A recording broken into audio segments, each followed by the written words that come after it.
ya. Oke, sebelumnya kita introducing dulu. Jadi untuk PMK, pelayanan di tentang standar pelayanan farmasian itu dibagi-bagi berdasarkan dengan lokasinya ya.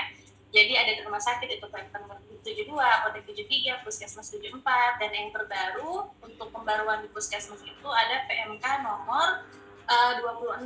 Nah, di PMK nomor 26 tahun 2020 ini update-nya itu cuma satu aja perbedaan, cuma satu aja tambahan. Perubahannya yaitu di PMK nomor 26 ini sudah tidak mewajibkan apoteker sebagai kepala dari instalasinya. Seperti itu, perbedaan cuma itu aja di PMK yang terbaru nomor 26. Lalu yang terbaru juga ada PMK nomor 34 tahun 2021 itu untuk vaskes klinik ya. Oke, untuk bidang manajerial ini itu seperti tadi saya bilang ya,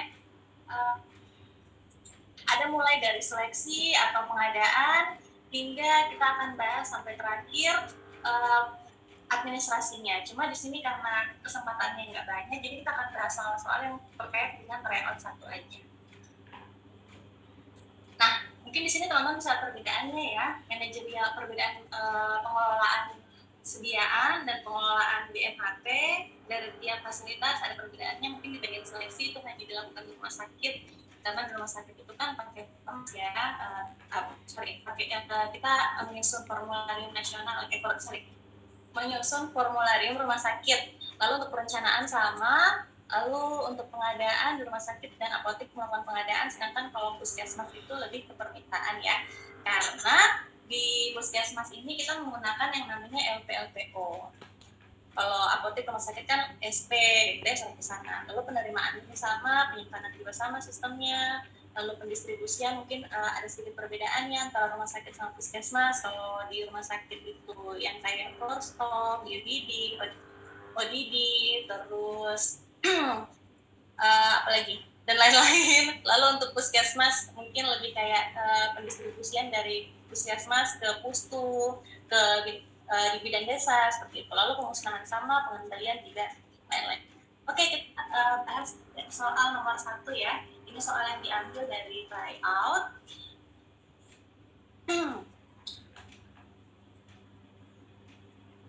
Oke, biasanya kalau aku ngerjain soal, aku baca pertanyaannya dulu, selanjutnya baru baca vignette-nya. Kita baca pertanyaan dulu ya. Jika apoteker menggunakan metode pengadaan Pareto ABC10, masuk dalam kategori apakah obat tersebut? Kita baca vignette-nya, klinik akan mengadakan injeksi atropin sulfat. Nah, atropin sulfat sebanyak 5 ampul. Setelah dihitung, injeksi atropin sulfat memakan biaya 3% dari anggaran yang tersedia. Nah, jadi kita lihat sini ada dua kata kunci, ada atropin sulfat dan memakan biaya 3%. Nah, atropin sulfat ini termasuknya apa? Termasuknya adalah obat-obat emergensi ya. Jadi otomatis dia termasuk obat-obat vital, V. Nah, kita lihat di opsi A, adakah V? Oh, nggak ada. Lalu kita lihat lagi dari memakan biaya 3%. Nah, 3% berarti otomatis dia makan anggarannya Pak sedikit ya, 3% ya. Dia kurang dari 5%. Jadi otomatis berdasarkan Pareto dia itu yang C ya. Jadi jawabannya C. Kemarin jawabnya pada betul nggak nih? Kita masuk ke materinya. Nah, jadi kalau metode analisis evaluasi itu ada 3 ya, ada Pareto, Venn, dan kombinasi. Nah, di sini masing-masing kata kuncinya untuk Pareto itu kita mengevaluasi aspek ekonomi, jadi berhubungan dengan uang, berhubungan dengan duit. Ya, jadi makanya itu tadi kita melihat dari aspek anggaran yang tersedia, jadi duit ya. Lalu kalau Venn yaitu aspek medik atau terapi. Lalu kombinasi ini biasanya kombinasi antara Pareto sama Venn ya. Jadi digunakan untuk menetapkan aspek prioritas jika anggarannya tidak sesuai dengan kebutuhan. Jadi misal duitnya dikit tapi kebutuhannya banyak gitu. Jadi kita biasanya pakai metode kombinasi. Oke. Lanjut.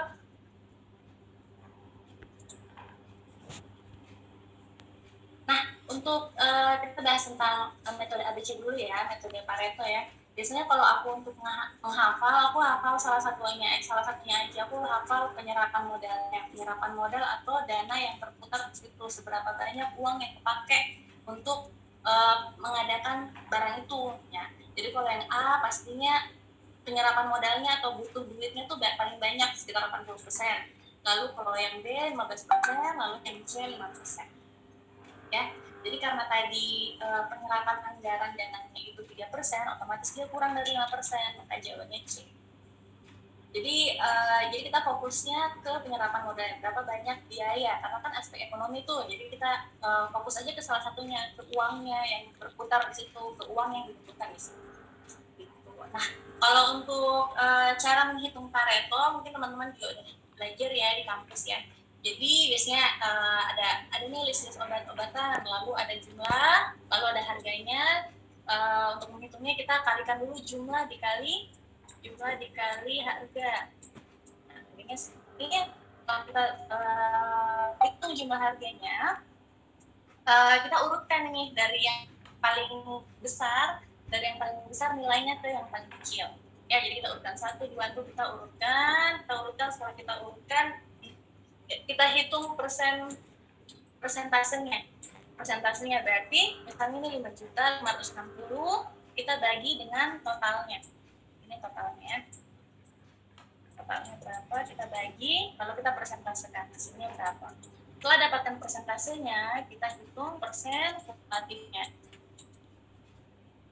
Nah, persen kumulatifnya. Setelah dapat persen kumulatifnya, lalu kita tentukan, kita golongkan dia A, B, atau C. Jadi biasanya kan 1 sampai 80% itu dia A. Terus 80% sampai 95% dia B, 95% sampai 100% itu dia C. Jadi kalau ketika datanya itu persen kumulatif, berarti misalnya nilainya 1 sampai 80%, berarti dia masuknya A, 80% sampai 90%, dia masuknya B, 90% ke atas, dia C. Lalu ketika metode kombinasi PEN dan ABC, itu kita untuk mengeliminasinya, itu kita lihat metode sistem TUT ya, prioritas utama tambahan. Jadi kita bisa mengeliminasi mulai dari yang penting ya.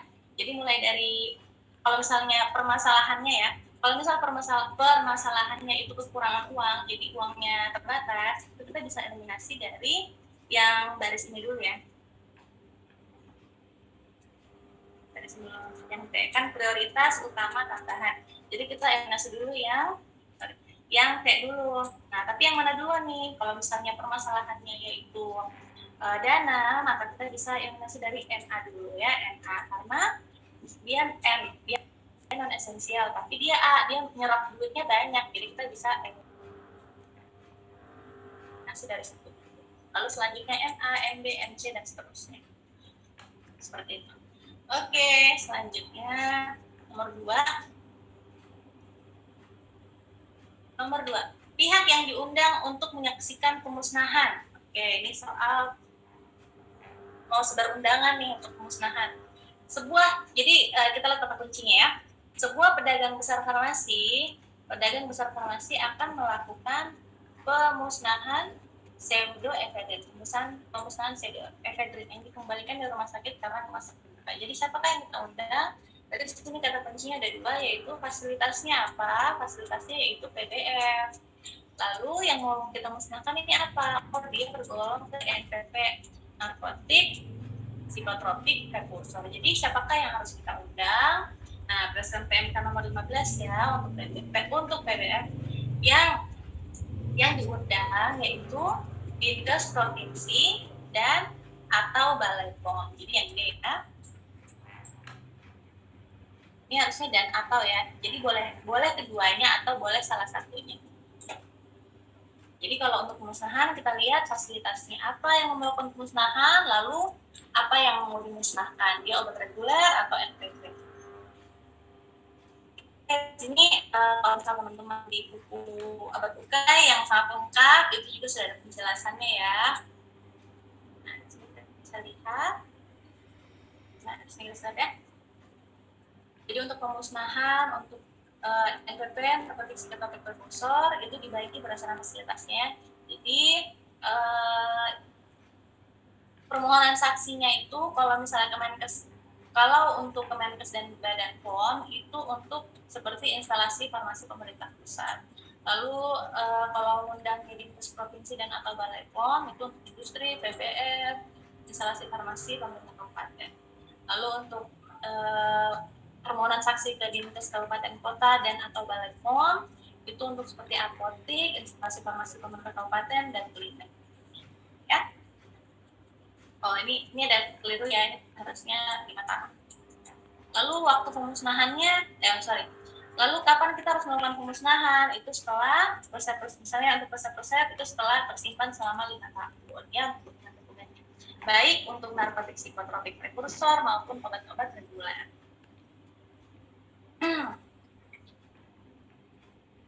Lalu obat reguler pemusnahannya gimana?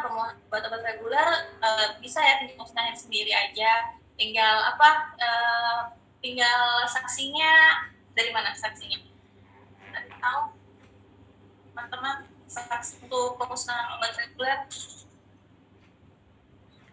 Ayo.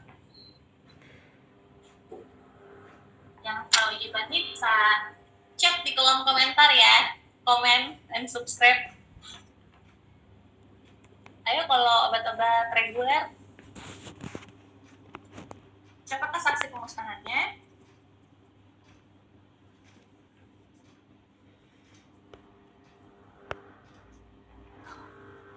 Oke, saksi pemusnahannya bisa dari TTK ya, pasal minimal 2 orang saksi. Jadi dilakukan oleh apoteker dengan minimal 2 orang saksi ya. Saksinya boleh TTK dan atau karyawan di apotek. Jadi nggak perlu undang-undang Dinkes. Cukup kita memberi laporan aja, laporan sudah melakukan pemusnahan. Oke, di sini kita terkait penarikan ya. Mungkin sekarang lagi gembar-gembar penarikan. Nah, penarikan ini dibagi jadi 2 ya. Mandatory recall dan voluntary recall. Jadi kalau mandatory itu yang dilakukan yang berdasarkan instruksi perintah dari BPOM yang sedang terjadi saat ini. Lalu ada juga berdasarkan inisiasi oleh pemilik izin edar, itu voluntary recall. Jadi secara sukarela ya. Lalu untuk berita acara seperti ini, dan yang paling penting tahu aja ya tembusan untuk berita acaranya kemana. Tip, lanjut nomor selanjutnya. Berapa lama, ini tadi sudah bahas ya, berapa lama penyimpanan resep di apotek sebelum dimusnahkan? Jawabannya 5 tahun ya, jadi mau obat reguler maupun narkotik psikotropik semuanya sama. Tip, lanjut. Nah, kalau obat ini, seorang apoteker yang bekerja di rumah sakit pemerintah pusat infeksi ingin melakukan pemusnahan karena telah kadaluarsa dengan daftar obat seperti di bawah ini. Pihak manakah yang diundang? Iqbal, obat-obatnya ini obat reguler ya, obat reguler. Penicillin juga obat reguler. Orazepam obat psikotropik. Psikotropik ya. Tamsulosin obat reguler, acetazolamid reguler. Oke. Jadi ini karena masalahnya ada obat psikotropik, jadi kita harus mengundang. Tadi yang pertama kita lihat obat apa yang mau dimusnahkan, lalu yang kedua fasilitasnya apa nih? Rumah sakit pemerintah pusat. Jadi otomatis selain kita mengundang kalau untuk pemerintah pusat, berarti kita harus mengundang Kemenkes dan Badan POM ya. Kita lihat ya, Kemenkes dan Badan POM. Jadi apa sih bedanya Badan POM, Balai Besar POM dan Balai POM dan Lokapom? Jadi kalau di pusat itu,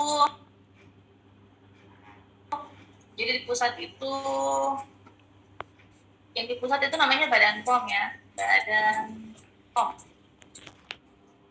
Nah, Badan POM ini punya yang namanya UPT, Unit Pelaksana Tugas. Nah, itu ada balai besar POM, ada balai POM, ada Lokapom. Iya, itu balai POM. Nah, mereka punya pelaksana tugas, itu balai besar POM biasanya sih di provinsi. Lalu ada balai POM dan Lokapom biasanya itu di kabupaten-kabupaten. Oke, itu kita lihat 5. Apakah jenis wadah dan pelabelan untuk limbah kegiatan produksi tersebut? Oke, ini kita membicarakan wadah limbah ya, wadah limbah. Nah, apakah ini bagian produksi farmasi sudah selesai memproduksi sirup OBH? Oke, sirup OBH, sirup OBH. Jadi sirup OBH ini adalah obat reguler ya, obat farmasi biasa ya, limbah farmasi biasa. Jadi otomatis dibuangnya ke yang berwadah warna keempat ya. Kalau merah apa? Kalau merah radiologi ya. Obat-obat radioaktif ya, radioaktif. Biasanya ini obat biasanya ini sih reagen atau yang dipakai ya untuk itu dipakai untuk kebutuhan diagnosa ya. Lalu kuning ini untuk limbah infeksius, misalnya kayak jarum suntik, bekas vial, ampul. Lalu kalau ungu ini untuk sitotoksik, obat-obat sitotoksik yang untuk obat-obat kanker ya. Lalu coklat limbah farmasi, sedangkan hitamnya limbah domestik, limbah rumah tangga. Oh ya, ini sudah ada penjelasannya ya. Jadi merah radioaktif, kuning infeksius, sitotoksik, ungu dan limbah farmasi coklat. Oke, lanjut nomor 6. Jika pada tahun sebelumnya waktu kerja yang terhitung ada 350 hari dan total pemakaian injeksi ceftriaxone adalah 12.250, berapakah stok pengaman? Stok pengaman atau safety stock ya. Safety stock rumusnya apa? Lead time dikali CA ya, atau consumption average, rata-rata penggunaan. Ini berapa ya, kita lihat soalnya. Imam adalah apoteker rumah sakit. Angga akan melakukan perencanaan pengadaan ceftriaxone berdasarkan pemakaian tahun sebelumnya dengan lead time selama 3 hari. Oke. Jadi kalau misalnya di perhitungan seperti ini, yang perlu kita garis bawahi, yang perlu kita tandain yaitu satuannya hari, bulan, gitu ya. Kita tulisnya 3 hari. Dikali konsumsi average. Jadi rata-rata penggunaannya berapa nih? Oh, 12.250 dalam waktu berapa? 1 tahun ya, 1 tahunnya terhitungnya 350 hari.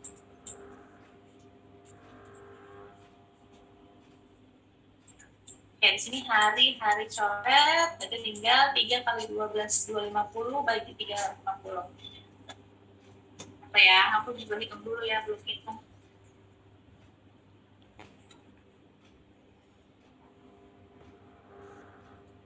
Teman-teman kalau bisa kalau ngerjain soal itu bisa sambil latihan pakai kalkulator yang di komputer ya. Jadi biar terbiasa saat kita pakai kalkulator komputer. Jadi kita udah tahu fungsi-fungsinya gimana. Jadi berbanyak latihan pakai kalkulator komputer. Ini aku juga ngitung ya pakai komputer. Ya. Jadi 12.250 di 350, hasilnya 105 ya. 105 satuannya pial. 105 pial. Jadi jawabannya yang B. Oke.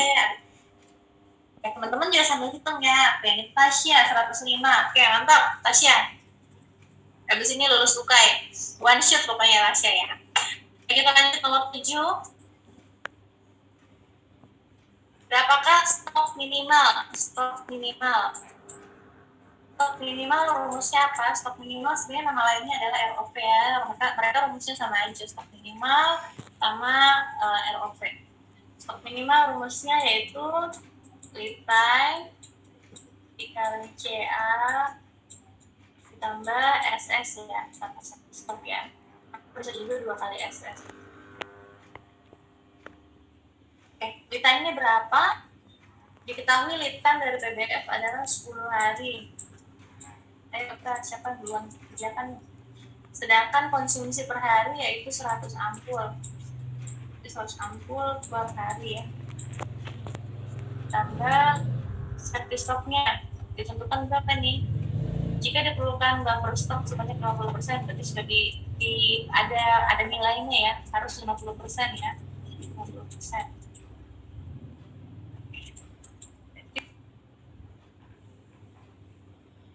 10 kali 10 1000 ya, ini sudah hari-hari. Itu ampul ditambah 50%. Jadi 50% dari 1.500 ya, berarti 1.500 ya. Oke, Tasya lagi yang jawab nih. Mantap Tasya, ada 1.000 ampul ya. 1.000 ampul.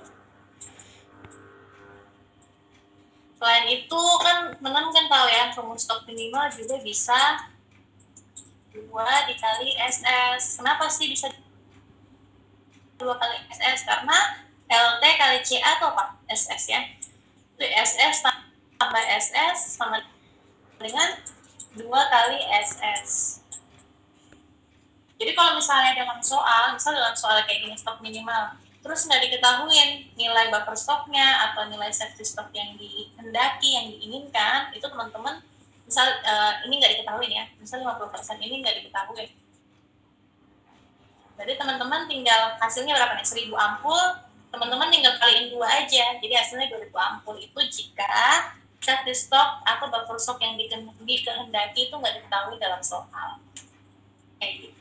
Tapi karena kita ketahuin ada yang nilai yang dikehendaki, berarti kita masukkan. Berarti yang ini tidak berlaku. Gitu ya. Oke, lanjut. Ini materinya ya. Nah, jadi ada yang namanya reorder point. Reorder point yaitu titik di mana kita harus memesan kembali. Jadi misalnya nilai ROP-nya atau stok minimalnya yaitu 5.000, misal ya, nilai 5.000, berarti ketika yang kita sisa 5.000, kita harus melakukan pemesanan kembali. Itu adalah maksud dari ROP. Lalu istilah berikutnya safety stock, berarti stok pengaman ya. Stok pengaman saat waktu lead time. Jadi berapa stok yang harus ada di tempat kita, yang harus ada di sarana kita ketika kita melakukan pemesanan. Jadi untuk jaga-jaga agar tidak terjadi kekosongan. Lalu ada istilah S-max dan S-min, stok maksimal dan stok minimal nih. Jadi kalau stok maksimal rumusnya bisa kayak gini ya, tergantung yang diketahuin. Jadi stok maksimal sama dengan S-min ditambah PP dikali CA. PP-nya apa? Profil periode. Jadi kebutuhan periode misalnya dikehendaki periode pemesanannya ingin selama 6 bulan, berarti 6 bulan dikali dengan consumption average-nya, itu maksud dari PP. Atau kalau misalnya di soal diketahui EOQ, bisa juga pakai rumus SS ditambah EOQ. Lebih enak lagi kalau nanti ada contoh soal ya, teman-teman bisa lihat ini. Oke, kalau kita melihat bagian ini nih, sebenarnya kalau lihat dari sini, kita bisa tahu rumus-rumusnya sih. Nih, ini kan stok maksimal ya. Stok maksimal rumusnya apa? Safety stock SS ditambah dengan EOQ. Ya. Lalu ini adalah titik ROP ya, reorder point. Jadi misalnya kita punya stok tadinya di sini ada 1.000, lalu berkurang sampai titik sini. Nah, ketika sudah sampai titik sini, itu kita sudah harus melakukan pemesanan kembali agar saat melakukan pemesanan kembali di waktu ini stoknya turun, dia sampai di sini aja, nggak sampai over di bawah, jadi nggak menjadi kekosongan. Jadi itu fungsinya ROP, titik di mana kita harus melakukan pemesanan kembali. Jadi pada titik ini kita sudah harus melakukan orderan. Oke, lanjut contoh soal. Ini contoh soal ya. Teman-teman, ini contoh soal yang di luar dari soal tryout. Coba teman-teman kerjakan. Kalau sudah dapat jawabannya, boleh chat di kolom komentar sambil aku juga kerjain ya. Terusnya, lead time kali aku ya. Tambah SS. Lead time-nya berapa? Pada sebuah klinik kecantikan, konsumsi bulanan krim X adalah 1.000 dengan safety stock 2.000. Oh, dia sudah langsung diketahui safety stock. Jika akan dilakukan pengadaan stok untuk 6 bulan ke depan, berapa minimum stok? Oke, berarti di sini sudah diketahui safety stocknya, berarti tinggal 2.000, kita kali 2 ya, 2.000 kali 2, atau 2.000 tambah 2.000, jadi 4.000. Oke, lalu X-max-nya Jadi kita bisa S-min tambah PP kali CA ya. S-min-nya 4.000, lalu PP-nya, PP berarti periode pengadaannya mau berapa nih? Oh, 6 bulan. 6 bulan kita dikali dengan konsumsi rata-ratanya per bulan 1.000. Jadi 4.000 tambah 6.000 sama dengan 10.000. Sip, yang C ya. Oke, ini juga sudah ada yang jawab. Ardona Iriani. C. Oke, betul, mantap Ardona. Oke, kita lanjut nomor 8. Ini soalnya ringan-ringan juga ya, ini ya, kita hitung. Jenis distribusi apa yang digunakan dalam RS tersebut? Seorang apoteker Albina memberikan obat yang harus diminum untuk pasien hari ini. Oke, hari ini berarti dia memberikannya untuk seharian ya. Jadi otomatis jawabannya yang B ya. Kalau unit dose dispensing kan berarti per waktu yang misalnya dia bilangnya untuk pagi ini atau untuk siang ini, berarti itu unit dose dispensing. Nah, dia memberikannya per waktu, tapi ini dia memberikannya untuk 1 hari, berarti dia once daily dose dispensing. Kalau resep itu ini yang berarti pasiennya harus ke deponya atau ke instalasi farmasinya, ngambil sendiri. Jadi bawa resep, ngambil obatnya sendiri ke apoteknya. Lalu kalau floor stock ini kan yang di ruangan ya, persediaan di ruangan. Biasanya sih untuk obat-obat emergency sih. Lalu kombinasi masih ambil. Oke, betul. Once daily dispensing. Betul, Feliciana. Oke, ini ada materinya ya. Jadi distribusi ini ada metode distribusi, sentralisasi dan desentralisasi. Sebenarnya ini tuh untuk menyebut ini ya, sistem instalasi yang dipakai. Jadi instalasinya dia terpusat satu aja, dia terpusat di cuma ada satu instalasi farmasi ataukah ada depo-depo. Jadi kalau misalnya cuma satu aja instalasinya, berarti dia sentralisasi. Mau obat IGD kah ataukah semuanya ambil di situ. Mau obat dari depo bedah kah, depo manakah, ambilnya di satu instalasi. Nah, sedangkan kalau desentralisasi ini dia punya depo-depo sendiri. Jadi ada misalnya di ruang bedah, mereka punya depo sendiri, punya instalasi sendiri. Di IGD punya instalasi sendiri. Seperti itu. Lalu ada jenis dispensing, sistem dispensing, itu yang tadi ada resep individual, itu yang pasien ngambil sendiri ke apotek, ngambil sendiri ke instansi farmasinya, ada yang membawa resep. Lalu kalau untuk floor stock itu yang disimpan di ruang rawat ya, biasanya bukan apoteker sih yang jaga, jadi bisa oleh penanggung jawab ruangan, jadi bisa perawat ya, tergantung yang di ruangan itu. Jadi tetap didelegasikan. Lalu ada sistem dose unit tadi ya, UDD ya.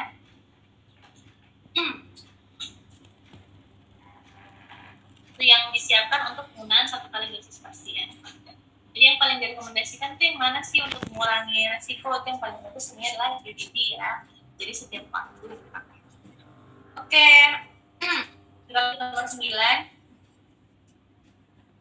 Kegiatan apa yang dilakukan apoteker? Apoteker sedang melakukan pengamatan gejala penghentian obat. Gejala penghentian obat, gejala khusus obat withdrawal syndrome adalah munculnya kembali gejala penyakit semula atau reaksi pembalikan terhadap efek farmakologi obat karena penghentian obat tidak.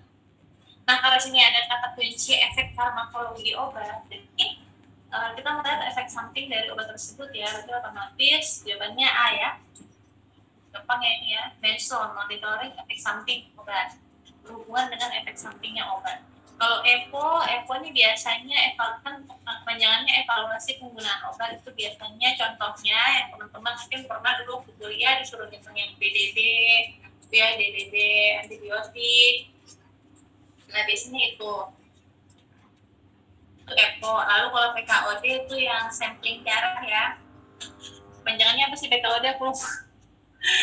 Ya, PKOD itu yang biasanya di sampling darah untuk obat-obat yang indeks terapinya sempit ya. Therapeutic drug monitoring, pemantauan kadar obat dalam darah ya. Lalu home care itu yang kita ke rumah pasien. Lalu EVO ini nggak ada ya. Oke. Nah, ini tadi kita membahas terkait farmasi klinik ya. Jadi kalau farmasi klinis farmasi klinis di masing-masing PMK, di masing-masing fasilitas itu sebenarnya hampir sama. Mungkin yang paling pakai tongkat itu rumah sakit ya. Jadi kalau untuk pengkajian resep pasti semuanya melakukannya, mulai dari administratif, farmaseutik, dan klinis ya, pasti harus melakukan semuanya. Lalu untuk rumah sakit mungkin harus melakukan riwayat penelusuran obat, penelusuran riwayat penggunaan obat, jadi sebelumnya pakai obat apa. Lalu mungkin rumah sakit juga yang melakukan rekonsiliasi, lalu PIO ini semuanya ngelakuin, konseling juga. Ya, perbedaan-perbedaannya. Teman-teman bisa baca di sini.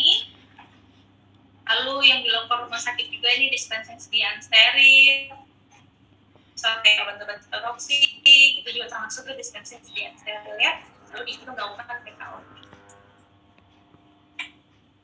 Nah, ya, pengkajian resep itu terdiri dari administrasi, farmaseutik ini teman-teman pasti sudah kuasain ya.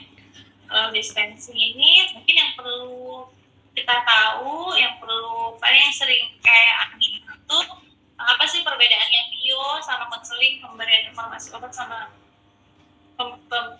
PIO pemberita apa sih pembacaannya PIO, pelayanan informasi obat ya Allah, ada di sini juga pelayanan informasi obat versus konseling.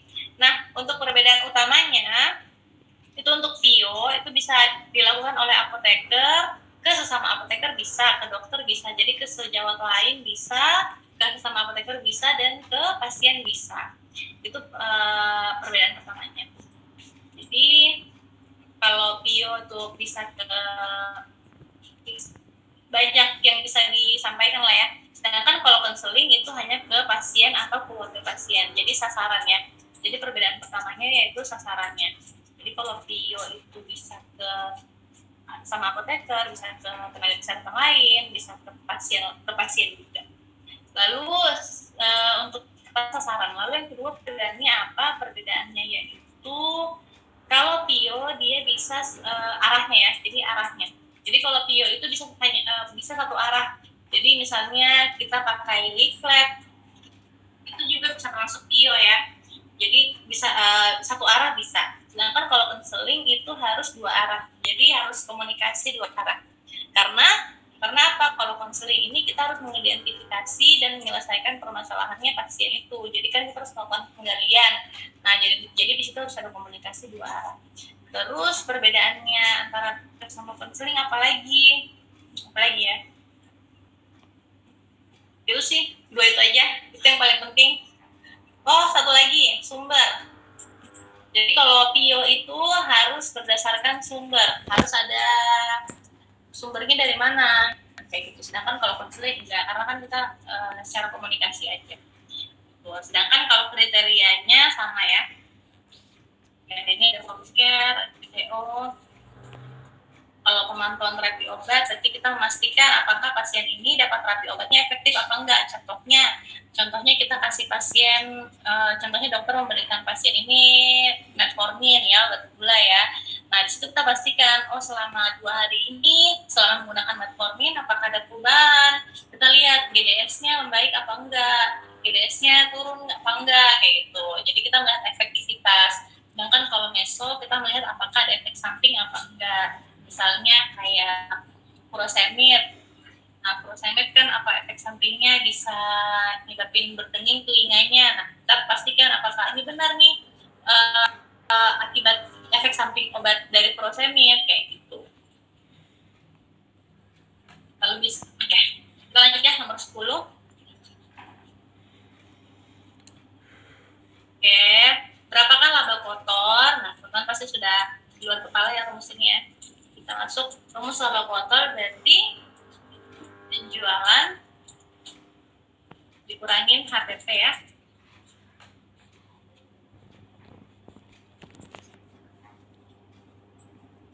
Penjualan kurangin HPP. Penjualannya berapa?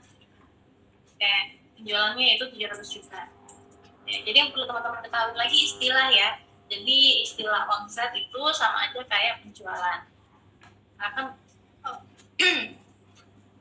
Kan omset kan seberapa banyak yang kita jual kan, sesuai pemasukan kita. Nah, itu sama aja kayak penjualan. Nama lainnya penjualan yaitu omset. Lalu HPP-nya berapa? HPP-nya belum diketahui, jadi kita hitung rumus HPP apa? Stok awal tambah persediaan dikurang stok akhir ya. 400 ditambah 500 dikurang 30.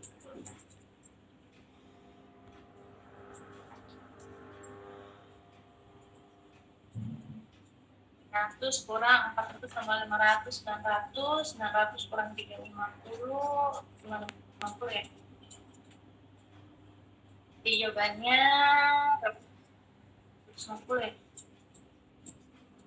50 juta.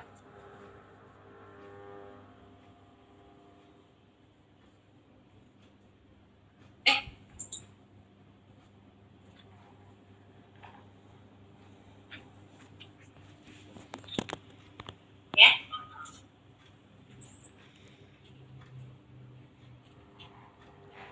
Jangan aku salah. Oke, baiklah.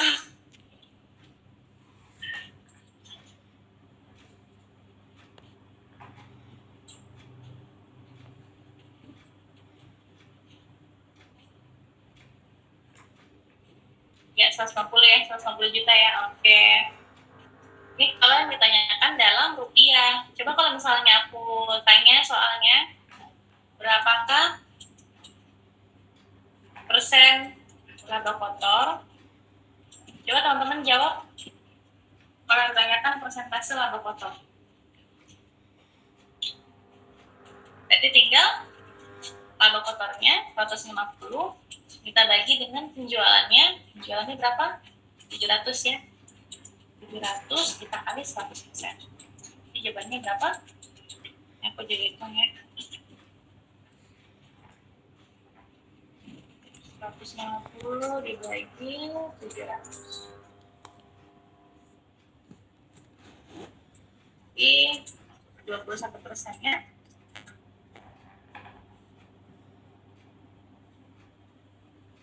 Coba tanyakan persentase. Jadi kita lihat ya.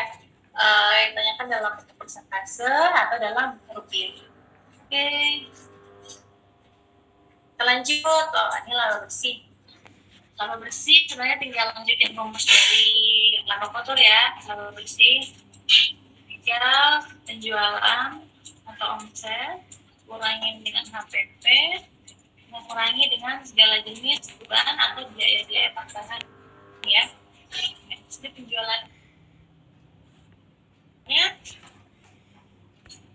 apotek diketahui memiliki omset satu hari adalah 10 juta. 10 juta per hari. Kurang HPP-nya diketahui apotek buka setiap hari. Jika biaya tetap per bulan adalah 10 juta dan HPP-nya 100 juta per bulan, oke. Jadi di sini HPP-nya 100 juta. Kurangi beban di biaya tetap ya, berarti ada biaya tetap ini nanti biaya pengeluaran kan, pengeluaran tambahan biaya tetap itu adalah 10 juta per bulan. Di sini satuannya sudah sama ya, bulan-bulan, cuma yang ini hari, jadi kita otomatis ubah dulu ke hari ya. 10 juta ini bulan-bulan berarti dikali 1 bulan 30 hari ya, berarti 30 kali 10 300 juta kurang 100 juta dikurang 10 juta di 300 kurang 100 200 kurang 10 190 juta ya.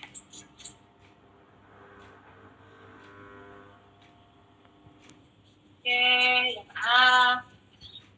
Terus kalau misalnya ditanyakan persentase laba bersih, berarti tinggal 190 kita bagi dengan omsetnya yaitu 300 ya, dikali 100%. Misal yang ditanyakan persentase di berapa itu, aku juga hitung 190 bagi 300, 90 bagi 300, 63%. 33%. Oke ya. Itu ya.